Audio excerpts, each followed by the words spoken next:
Hi అండి. Welcome to my channel.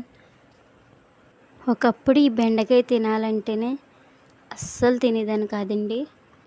ఇప్పుడు నచ్చేలాగా ఈ బెండకాయ ఫ్రై చేస్తానండి. అది ఎలా అంటారా? వచ్చేయండి వీడియోలోకి.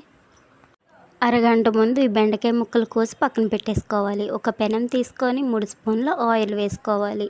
సాయిగుళ్ళు 1 స్పూన్, 4 ఎండుమిర్చి, 5-6 పొట్టు తీసిన వెల్లుల్లి రెమ్మలు, 1 స్పూన్ జీలకర్ర, 1 స్పూన్ ఆవాలు, కరివేపాకు వేసుకొని ఫ్రై చేసుకోవాలి. ఫ్రై అయినాక మనం ముందుగానే కోసుకొని ఈ బెండకాయ ముక్కలు వేసేసుకొని మొత్తం మగ్గనిద్దాం. మూత పెట్టుకొని ఒక 10 నిమిషాలు పూర్తిగా మగ్గిన తర్వాత రుచికి సరిపడే సాల్ట్, చిటికెడు పసుపు, 1 స్పూన్ కారం వేసుకొని కలుపుకోవాలి.